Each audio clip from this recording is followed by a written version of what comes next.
धर्म कभी भी भौगोलिक, सामाजिक या आर्थिक सीमाओं का मोहताज नहीं हुआ करता है।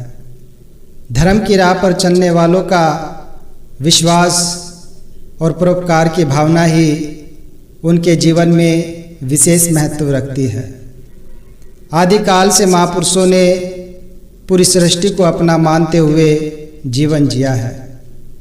इन्होंने केवल दिव्य सिद्धांतों का वर्णन ही नहीं किया है, बल्कि उन सिद्धांतों को अपने जीवन में अपनाकर संसार के लिए एक सुंदर मिसाल भी प्रस्तुत की है।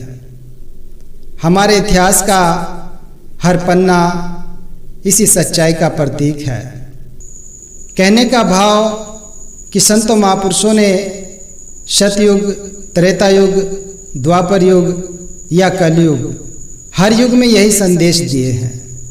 फिर वो चाहे भगवान राम जी हों, भगवान कृष्ण जी हों, हजरत ईसा मसीह जी हों, हजरत मोहम्मद साहब हों, या श्री गुरु नानक देव जी से लेकर श्री गुरु गोविंद सिंह जी महाराज तक हों, रविदास जी हों, कबीर जी हों, मीराबाई हो, तुकाराम जी हो, नामदेव जी हों, बोतन्ना जी हों या वेमन्ना जी हों। तो इसी तरह हम गिनते चले जाएं, हर युग में संतों ने यही संदेश दिए हैं। रूप चाहे भले ही बदलते चले गए हों, अर्थात जिन परिस्थितियों में उन्होंने जन्म लिया वो परिस्थितियाँ अलग अलग रही हैं, वो कल्चर अलग रहे हैं, लेकिन जहाँ तक बुनियादी वसूल हैं उनमें कोई अंतर नहीं है। क्योंकि अगर हम प्रेम की बात करें तो किस महात्मा ने प्यार का पाठ नहीं पढ़ाया है? किस पैगंबर ने कहा है कि नम्रता अच्छी बात नहीं है, अभिमान अच्छी बात है? किसी भी पैगंबर ने नहीं कहा है। इसी प्रकार भाईचारे की भावना ही महत्वपूर्ण होती है। यूनिवर्सल ब्रदरहुड की बात भला किस पैगंबर ने नहीं कही है? कहने का भाव कि उनकी शिक्षाओं में कोई फर्क नहीं रहा है। सबने यही कहा है कि वसुदेव कुटुंबकम की भावनाएं अपनाई जाएं, क्योंकि संसार के सारे इंसान एक ही परिवार के अंग हैं। मैं भी इसी परिवार का हूँ, तू भी इसी परिवार का है। ये परिवार कौन सा है? एक ही परम पिता है जिसकी हम सब संतानें हैं। तो ये परिवार किसका हुआ? ये इस एक परम पिता का ही तो परिवार हुआ। तो पारिवारिक प्रेम की भावनाएं हम सब में हो।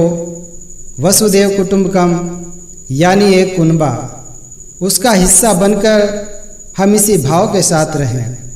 इसी में सबकी भलाई है। और यही बात हमारे तमाम धर्म ग्रंथ भी कह रहे हैं कि भाईचारे की भावना ही प्रबल होनी चाहिए।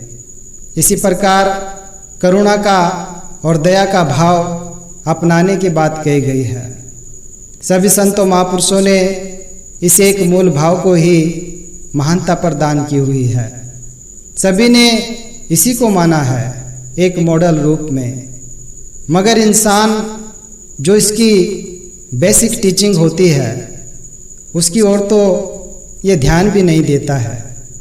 इंसान बस कल्चर में ही खोकर रह जाता है, बाहरी पहरावे में, युगों में ही खोकर रह जाता है। और जो मूल बात है, पकड़ने वाली बात है, उसकी तरफ तो इसका ध्यान ही नहीं जाता है। मगर फिर भी संतों महापुरुषों ने, गुरु पीर पैगंबरों ने हर मानव को इसी तरफ प्रेरित करने का यत्न किया है। वो चाहे पंजाबी भाषा में हो, चाहे हिंदी भाषा में हो, या फिर चाहे कविता के रूप में किसी ने वो बात कही हो, पर सभी बातें इन्हीं भावनाओं के ऊपर आधारित थी, यूनिवर्सल थी, यानी सब इंसानों के लिए थी। ये भावनाएं किसी हाथी या हिरन के लिए नहीं थी। अर्थात जितने भी हमारे धर्म ग्रंथ हैं या वेद शास्त्र हैं, तो वो सारे इंसानों के लिए हैं। इंसानों को ही इनको समझना होता है। तो जो इस बात को समझ जाता है, इंसान कहलाने का हकदार भी वही होता है। और अगर इंसान होकर भी ये बात नहीं समझी तो फिर इंसान को पशुओं से भी बदतर दर्जे का मान लिया जाता है। जैसे लिखा भी है कि करतूती पशु की मानस जाति, अर्थात जिसको समझने की, सुनने की ताकत दी गई है, तो उसने ये अगर बात को नहीं समझा, ना ही उसे अपनाया और उस इंसानी चाल को भी नहीं चला, तो फिर इसको इंसान कहा ही क्यों जाए। कहने का भाव वास्तव में इंसानों ने ही प्यार की बात को समझना है, प्यार भरा जीवन जीना है, नफरतों के बीज नहीं बोने हैं, ना कोई बैरी ना ही बेगाना, सकल संग हमको बनी आई। अर्थात वैर नहीं करना है, ईर्ष्या नहीं करनी है। तब इंसान को ही ये बात सोचने की आवश्यकता है कि इंसान को प्यार की ज़रूरत है, नफ़रत की नहीं। क्योंकि प्यार बसाता है और नफ़रत तो केवल उजाड़ने का ही काम किया करती है। इसलिए प्यार को ही बांटना है, प्यार के साथ ही हमने अपना जीवन जीना है। और यही बात हर इंसान को समझनी होगी, फिर वो चाहे पंजाबी हो, सिंधी हो, चाहे हरियाणवी हो, चाहे गुजराती हो, चाहे अमेरिकन हो, चाहे अंग्रेज हो, चाहे जापानी हो, सभी की एक ही ज़रूरत है और वो है प्यार। दास अक्सर कहता है कि मालिक ने इस सारी सृष्टि की रचना की है, सिर्फ किसी एक सृष्टि की नहीं की है, बल्कि पूरी कायनात की रचना इस दातार ने की है। आज साइंस ने कितनी तरक्की की है, कितने प्लैनेट्स हैं, लेकिन अगर सारे प्लैनेट्स की हम तुलना करें तो उनमें से इस धरती की तस्वीर कितनी सुंदर है और बाकी प्लैनेट्स तो बिल्कुल खंडर जैसे हैं। कहने का भाव, दातार ने इस धरती को कितना सुंदर बनाया है और इतनी खूबसूरत धरती पर जब हमने जन्म लिया है तो इस खूबसूरती को और भी चार चांद लग सकते हैं अगर इंसान धरती पर प्यार से जीने लगे। वरना खूबसूरत होने के बावजूद भी वो हम ही लोग हैं जो कह देते हैं कि धरती नर्क बन गई है।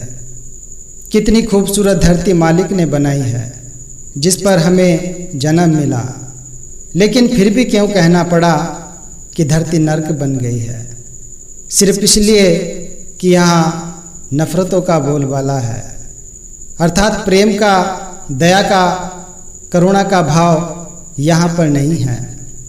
खुदगर्जियाँ बढ़ गई हैं, अभिमान, वैर, ईर्ष्या और नफ़रत जैसे भाव प्रबल होते जा रहे हैं। इसलिए इंसान जो सारी योनियों में श्रेष्ठ योनि वाला है, जिसके लिए कहा गया है कि अवर जोनी तेरी पनिहारी, इस धरती में ही तेरी सिकदारी, यानी इतने ऊंचे दर्जे वाला इंसान, तो फिर इस खूबसूरत धरती को नर्क क्यों कहना पड़ा?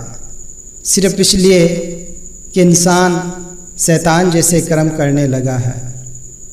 आज महापुरुषों द्वारा यही यत्न किए जा रहे हैं कि इंसान प्यार, करुणा और दया जैसे गुणों से युक्त हो जाए, खुदगर्जियों से ऊपर उठ जाए, समदृष्टि वाला बन जाए, इंसान इंसान के साथ सद्व्यवहार करे, किसी के भी प्रति मन में विपरीत भाव ना रखे, दीवारें ना खड़ी करे, मिलवर्तन के भाव ही रखे। जैसे दास अक्सर कहता भी है कि दीवारें बनाने में जो मटेरियल लगता है तो पुल बनाने में भी वही मटेरियल लगता है, लेकिन महत्ता दीवारों की नहीं होती है, पुलों की हुआ करती है। क्योंकि जब पुल बनते हैं तो लोग एक दूसरे के करीब आ जाते हैं और जब दीवारें खड़ी होती हैं तो लोग एक दूसरे से दूर हो जाते हैं। आज इंसान दीवारें ही खड़ी कर रहा है। मजहब व मिल्लत की दीवारें, जाति पाति की दीवारें, भाषाओं की दीवारें, नफ़रतों की, अमीरी गरीबी की दीवारें और काले गोरे की दीवारें। जहाँ देखो दीवारें ही दीवारें खड़ी हैं। जैसे एक शायर ने भी कहा है कि मैं खुद अपनी राहों में दीवारें बना के बैठा हूँ, वो मेरी तरफ आए तो किस तरफ से आए। तो इस प्रकार दीवारें जहाँ तहाँ खड़ी होती जा रही हैं। इसलिए संत महापुरुष कहते हैं कि दीवारें नहीं पुल बनाने हैं, एक दूसरे के करीब आना है, एक दूसरे को गले लगाना है। अंत में दास बस इतना ही कहना चाहता है कि किसको कैसे पत्थर मारूं, कौन पराया है। शीश महल में हर एक चेहरा अपना लगता है।